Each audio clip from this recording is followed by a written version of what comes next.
Hi, my name is Chris. I'm a biochemist and a pharmacist, and I'm here to help educate you on how to feel better. What are 3 red flags that someone should be aware of when purchasing supplements? So I think the first one is going with a brand that you've never heard of before. I always tell people if the brand's not been around for at least 10 years, you shouldn't be putting in your body. It's that simple. The next one is going to be some type of certification, whether it's NSF, USP, or Informed Choice. If it doesn't have a third-party certification, definitely shouldn't go on your body. And then the third one is outrageous claims, outrageous marketing, or outrageous marketing materials. So if they're making these crazy claims, they have all these fancy colors and moving objects designed to distract you and motivate you psychologically speaking, those are things you want to avoid. Does this apply if the person selling it is in really good shape?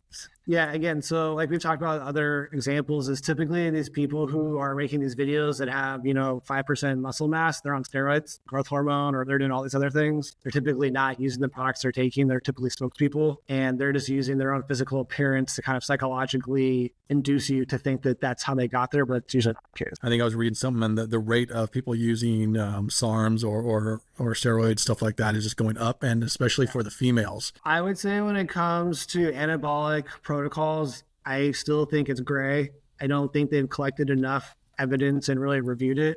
I still think it's anecdotal. You hear people saying, I've been doing it for 20 years and I'm fine, or I've been in the industry for 20 years, I've never seen anyone get hurt. Talk to other people that have different stories.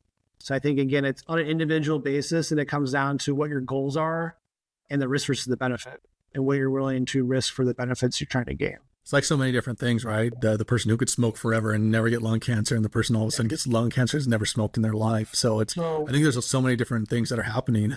One of the number one things that you're taught as a clinician in school is that statistics are great, but when it happens to you, it happens to you. So if you have to go to someone and talk about their loved one and say, this is a 1 in a million event, but you're that one, that other 999,000, it matters nothing to them.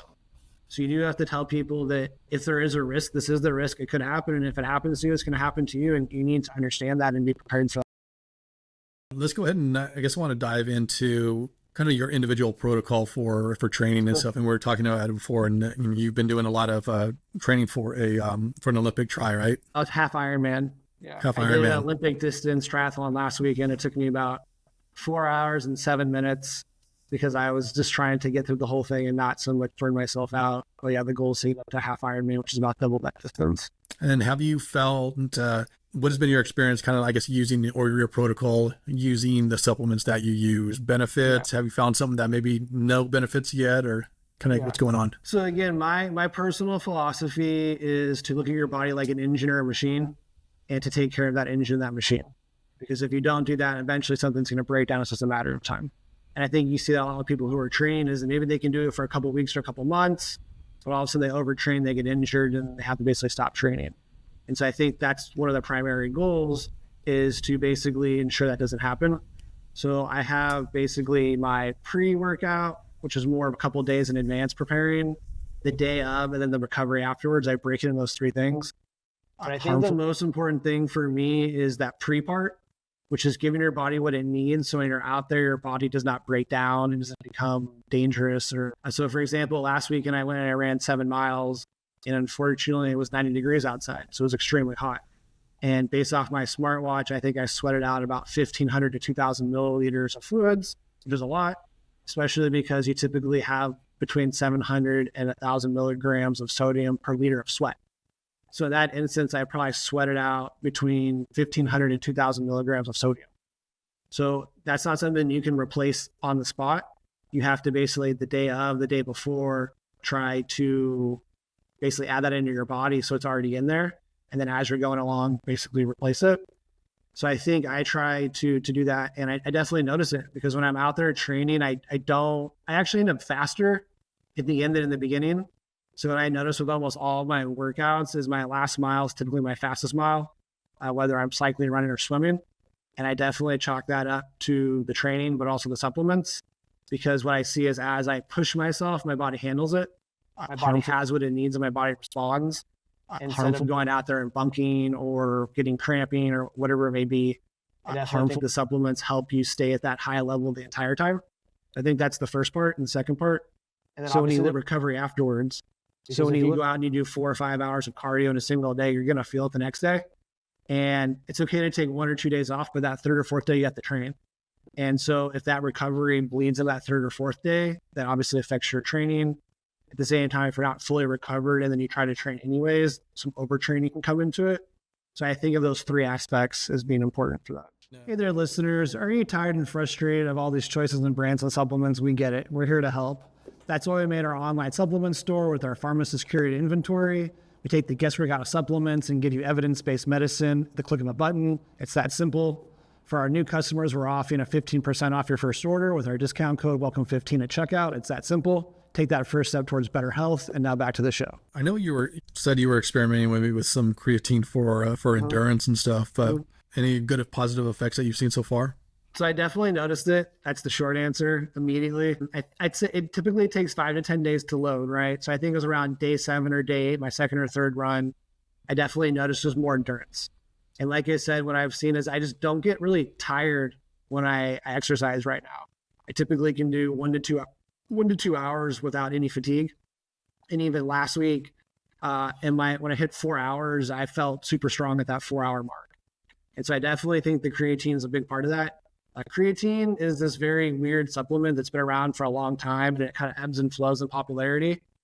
And I think that even now, 15 or 20 years later, we're still learning more about it. In fact, there's been new evidence that comes out that it actually may help your mental process, because it turns out, for example, your brain consumes like 80% of all the energy in your body. And so it intuitively makes sense that if creatine helps make more energy, or creatine itself is energy, the brain's going to benefit. Yet it took us 20 years to get to that understanding. And going back to the idea that these trends and themes, they take years to really evolve, and we want to spend our time and energy on those. So I definitely noticed that. I don't get as tired.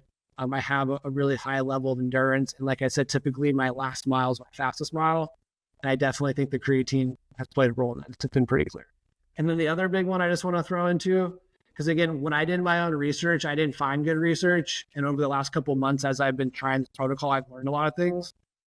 So for one, they actually say that creatine will not help endurance sports, because creatine is typically associated with very fast movement, like benching 4 reps type thing. So when you look online, whether it's evidence, research, or other people, they don't really talk about it a lot. I 100% don't agree with that. I 100% would say in my own experience, creatine has boosted my endurance. And so I think that's something that in the literature isn't very well documented. So the next one actually is hydration, which we already talked about. That's a huge one, right? If you're out there for hours and hours and you're sweating, dehydration might be your biggest barrier to performance. And what does creatine do? It moves water into the muscles. That's why you gain water weight when you take creatine. So I think intuitively it makes sense, especially on endurance component, that creatine will help your endurance, because it's basically going to hydrate you in addition to what you can do otherwise, which means when you're out there and you're sweating and performing, you have this additional hydration levels in your muscles.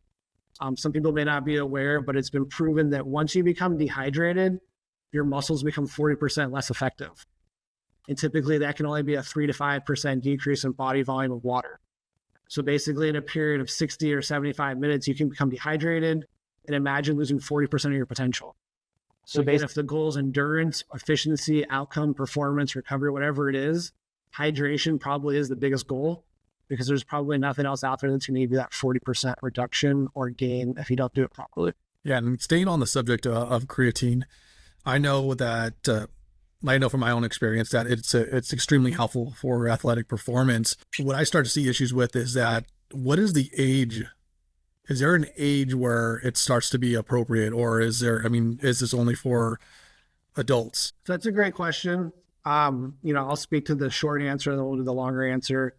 I think for anyone who's between 18 and 55 or 65, it's a perfect supplement. There's almost no reason to take it, not to take it.